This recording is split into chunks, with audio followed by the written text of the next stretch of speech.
Avisa que rebajar la jornada laboral costará 40.000 millones, sobre todo a los negocios pequeños.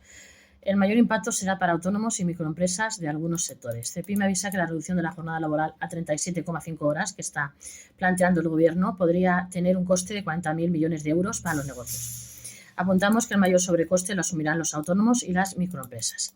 Se avisa que rebajar la jornada laboral costará 40.000 millones, sobre todo a los negocios pequeños.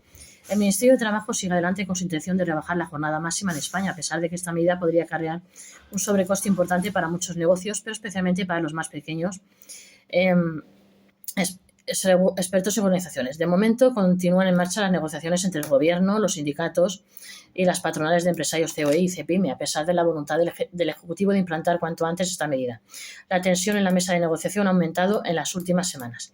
Las principales organizaciones de empresarios criticaron en las últimas semanas la falta de diálogo social que está habiendo por parte del Ejecutivo, que por primera vez ha llegado a la mesa de negociación con un borrador que establece las fechas de implantación antes siquiera de haberse debatido la medida. La Confederación Española de Organizaciones Empresariales COE critica la falta de diálogo social por parte del Ejecutivo para negociar esta medida. De hecho, el presidente de la Federación Nacional de Asociaciones de Trabajadores Autónomos ATA y también vicepresidente de COE nos explicó este jueves que no tiene sentido que la patronal presente alegaciones a la propuesta del Ministerio de Trabajo sobre la reducción de la jornada laboral si este asunto es algo que está ya decidido por parte del Gobierno. Más allá de esto, otra de las grandes preocupaciones que despierta esta medida entre organizaciones y expertos es posible sobrecoste que podría suponer para muchos negocios, especialmente los más pequeños, y de sectores vinculados a los servicios o incluso al transporte u otras actividades similares. Según cifró recientemente Cepime, la factura que llevaría aparejada la reducción de jornada podría superar incluso los 40.000 millones de euros. Los negocios más pequeños sufrirán más la reducción de jornada. Cepime celebró este martes la jornada La productividad de la pyme. A través de las distintas ponencias y debates, los participantes en la sesión desgranaron los inconvenientes de imponer cambios en la jornada laboral al margen del diálogo social y sin propiciar previamente aumentos de la productividad. Durante el debate Reducir la jornada y su impacto en la pyme, el responsable de estudios de Cepime apuntó la fuerte subida de costes que conllevaría una reducción de la jornada de más de 40.000 millones de euros, una cantidad superior a la recaudación anual del impuesto de sociedades. De hecho, si bien la reducción de la jornada es algo que ya está en marcha en otros países europeos, de hacerse de manera precipitada y sin tener en cuenta a todas las partes del diálogo social, podría ser la puntilla para las empresas más pequeñas. Para muchas podría suponer incluso el cierre, porque es un coste más que se suma a la larga lista de sobrecostes tras la subida del salario mínimo, de las cotizaciones sociales y del coste de la energía. De hecho, para muchos autónomos y pequeñas empresas ni siquiera sería suficiente un aumento de su productividad para poder encajar en este momento una reducción de la jornada. Según el presidente de la Comisión Financiera de CGE, para muchas actividades de sectores como el comercio o la hostelería, reducir la jornada supone o bien aumentar costes o bien cerrar durante unas horas. Si tienen que reducir la jornada y pagar el mismo salario, contratar más horas extra o cierran durante esas horas.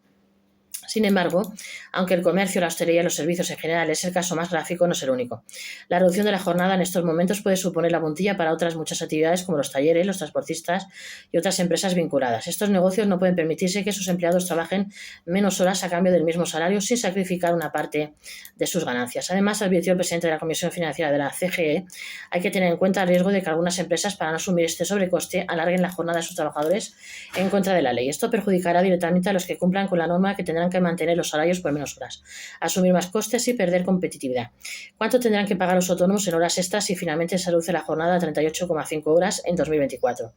Según explican distintos expertos, de llevarse a cabo este mismo año la rebaja de jornada, un negocio cualquiera, sin importar el sector, que quiera mantener la misma productividad cada semana tendría que asumir un coste de 2 horas extras semanales, 8 horas mensuales para obtener la misma productividad que antes de la reducción de la jornada. Esto sin tener en cuenta algunos negocios de actividades como la hostelería o en general el sector servicios, que aunque tengan un incremento de la productividad, deberían asumir de igual manera estas horas extra, puesto que no pueden estar abiertos menos tiempo. El sobrecoste medio podría superar los 150 euros al mes por empleado. Según el Estatuto de los Trabajadores, la cuantía a percibir por cada hora extra no podrá ser en ningún caso inferior al valor de la hora ordinaria, aunque numerosos convenios colectivos establecen un recargo sobre esta cantidad, por ejemplo, un 50% más del valor de la hora ordinaria. Siguiendo este ejemplo, un asalariado que cobre el salario medio en 2024, que ronda los 2.100 euros, percibiría una media de 20 euros por cada hora extra. En el supuesto de que el negocio quisiera cubrir exactamente las 2 horas que se rebajaría la jornada de cada trabajador semanalmente, debería pagar 8 horas extra mensuales, o lo que es lo mismo, una media de 160 euros más para cubrir ese tiempo. No olvidéis de suscribiros a este vuestro canal Gestor y Gestoría YouTube para empresarios autónomos y pymes. Suscribiros. Muchísimas gracias a los 522 suscriptores que ya tenemos, esperamos mucho más. No paréis de suscribirse para más información y más vídeos.